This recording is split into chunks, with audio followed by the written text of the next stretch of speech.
Good afternoon and welcome to E-Bible Fellowship's Sunday afternoon question and answer program.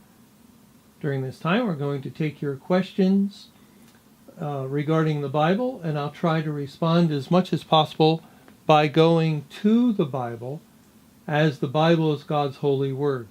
And it is there that we find answers to our questions according to the will of God. Well, we're going to get started at this point. Anyone listening over the website or however you're listening, as long as you're within the United States, you can call 701 801 9989.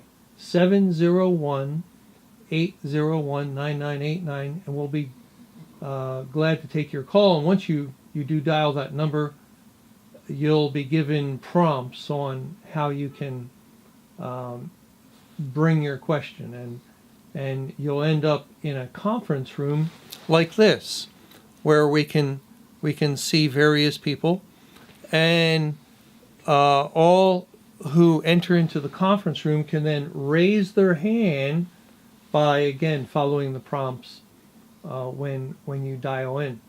And once you raise your hand, then we can take your question. And I'm going to take the first person today. Let's go to our first caller. Welcome to our Sunday afternoon question and answer program. Please go ahead with your call. How are you today, Chris? Could you read Isaiah 66, verses 23 and 24? Isaiah 66 and verses 23 and 24.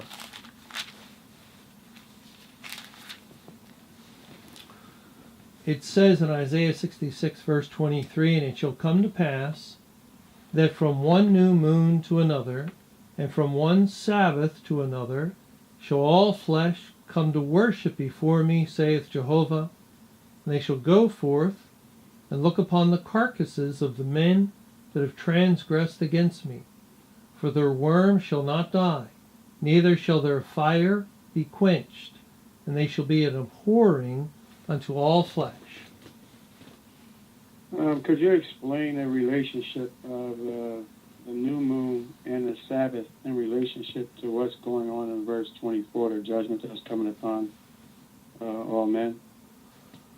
Well, let's read verse 23 again. "And it shall come to pass that from one new moon to another, and from one Sabbath to another, shall all flesh come to worship before me, saith Jehovah." I don't think I can explain that. We know the new moons were important regarding feast days. And of course the Sabbath, God has set up two Sabbaths. The Saturday, seventh-day Sabbath for all the time from creation up until Christ rose from the dead early Sunday morning, the first day of the week in 33 AD, after going to the cross. And then the New Testament Sabbath has been that Sunday Sabbath and will be until the end of time.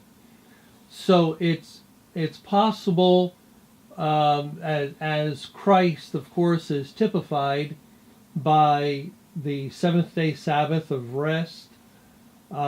It's possible that God is making reference from one Sabbath that identified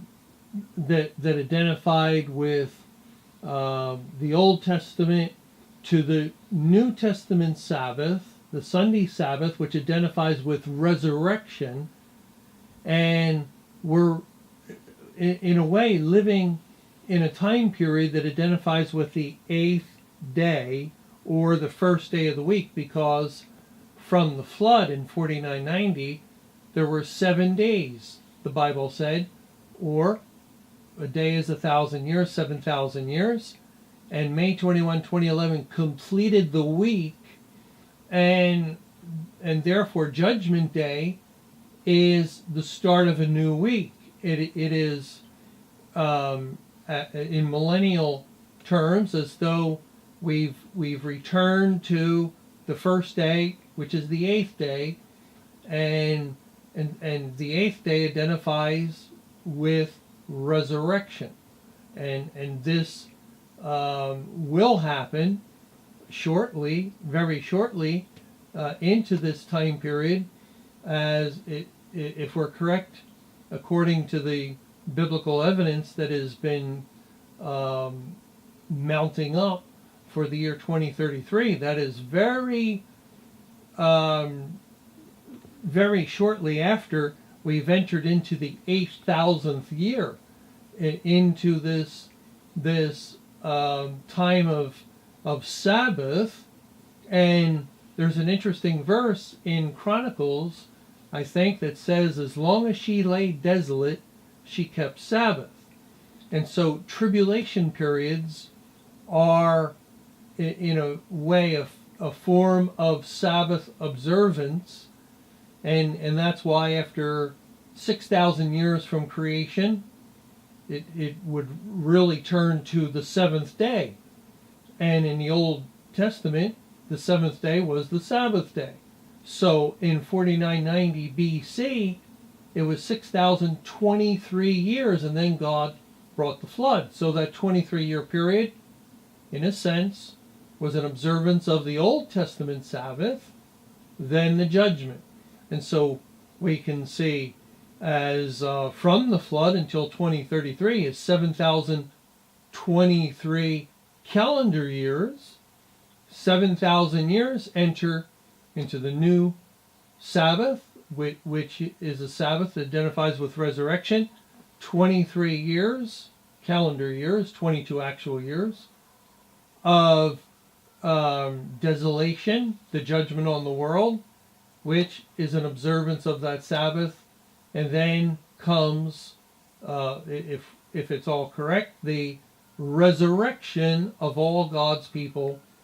And resurrection has everything to do with the Sunday Sabbath.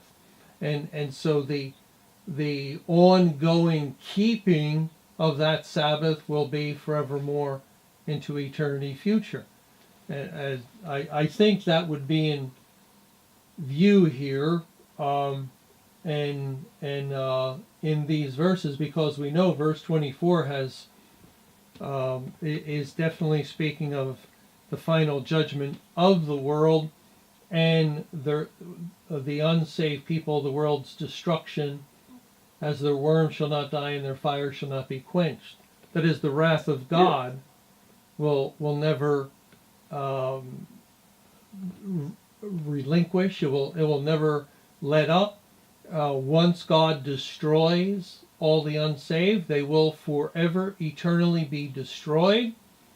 And their worm, the Lord Jesus Christ, who Psalm 22 says, I am a worm and no man, and the eternal fire, as our God is a consuming fire, God himself will not die. They're both eternal. And because God is eternal, man's destruction, which is an eternal destruction, is guaranteed. God will never change his mind. He'll never bring them back from the dead. But thank you for calling. Yes. Initially, when I read verse 23, I was going to ask you, was the Sabbath related to Matthew 28, but I didn't know how to tie the second Sabbath into what was going on in verse 24.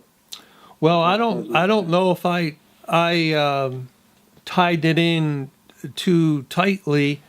As far as we know, the Old Testament Sabbath ceased in 33 AD, and so I wouldn't say that the explanation I gave is definite. It's something I would want to look further into. But thank you for calling and sharing.